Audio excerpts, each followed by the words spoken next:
दोस्तों, एक केस आया है पूर्व सीजेआई डीवाई चंद्रचूड़ के खिलाफ।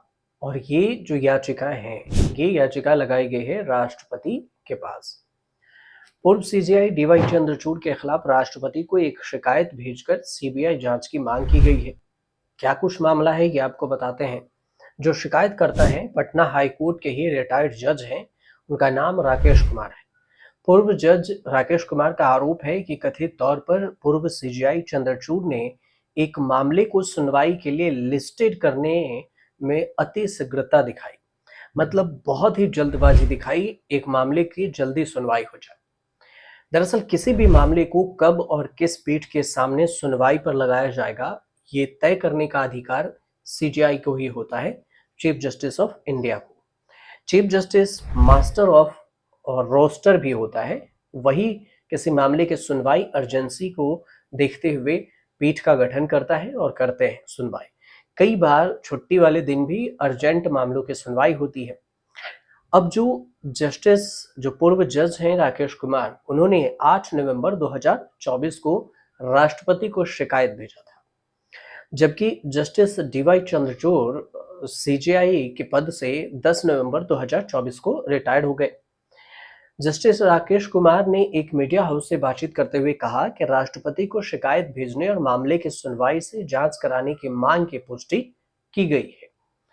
अब जो जस्टिस राकेश कुमार का जो तर्क है, उन्होंने पटना हाई कोर्ट के जज रहते हुए जब वो चर्चा में कब आए थे, पहले ये भी समझ लीजिए कि अगस्त 2019 में हाई कोर्ट में भ्रष्टाचार का फैसला दिया था। और इस फैसले के बाद काफी विवाद हुआ था और 2 महीने बाद उनका तबादला पटना हाई कोर्ट से आंध्र प्रदेश हाई कोर्ट में कर दिया गया था। तब खूब इनकी चर्चा हुई थी राकेश कुमार की। अब जो पूर्व जज है राकेश कुमार, उन्होंने पत्र में आरोप लगाया कि पूर्व सीजेआई चंद्रचूड़ ने कथित तौर पर 1 जुलाई 2023 को फर्जी डॉक्यूमेंट्स लिस्टेड कर किसी को दोषी ठहराने का प्रयास करने के जो आरोपित है, अभियुक्त है, तेस्ता सितलवार की जमानत याचिका पर सुनवाई के लिए एक ही दिन में 2 बार विशेष पीठ गठित की थी। मतलब एक दिन में 2 पीठ का गठन किया गया, इतनी जल्दबाजी थी। जस्टिस राकेश ने शिकायत में कहा है कि 1 जुलाई 2023 को छुट्टी थी। गर्मियों की छुट्टी के बाद 3 जुलाई 2023 को नियमित रूप से सुप्रीम कोर्ट खुलना था।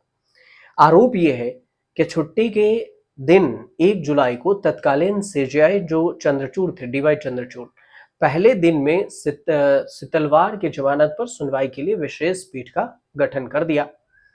अब जो सुनवाई के गठित हुई, उस पीठ ने सुनवाई की, लेकिन पीठ सितलवाड़ के जो अंतरिम राहत देने के मुद्दे पर एकमुश्त नहीं दिखाई और उसने मामला बड़ी पीठ को भेज दिया। विशेष पीठ ने आदेश दिया कि केस सीजेआई के सामने पेश किया जाए ताकि वे सुनवाई के लिए बड़ी पीठ का गठन करेंगे। अब विशेष पीठ ने रजिस्ट्रार जुडिशियली को तत्काल मामला सीजेआई के सामने पेश करने का आदेश दे दिया। और ये जो मामला है, ये पहला आदेश होने के बाद उसी दिन शाम को सीजेआई ने मामले की सुनवाई के लिए बड़ी पीठ का गठन कर दिया। अब गठित की गई बड़ी पीठ ने उसी दिन सुनवाई की और अभियुक्त को अंतरिम राहत भी दे दी। मतलब एक ही दिन में सब कुछ हो गया। हालांकि जस्टिस राकेश कुमार ने पत्र में यह भी कहा कि वह विशेष पीठ द्वारा विशेषाधिकार का इस्तेमाल कर किए गए आदेश पर कोई सवाल नहीं उठा रहे, लेकिन उनका सवाल सिर्फ विशेष पीठ गठित करने में इतनी जल्दबाजी दिखाए जाने के संबंध में है कि क्यों दिखाई गई थी। राष्ट्रपति को भेजा गया यह कानून मंत्रालय पहुंचा था और अब बताया जा रहा है कि वहां से पत्र उचित कार्रवाई के लिए आगे भेजा गया है। इस पर क्या कुछ अपडेट आता है, ये आने वाले वक्त में पता चलेगा। कुछ अपडेट आएगा तो हम आपको जरूर बताएंगे। फिलहाल आप हमारे चैनल से जुड़िए, सब्सक्राइब कीजिए, शेयर कीजिए और कमेंट जरूर कीजिएगा।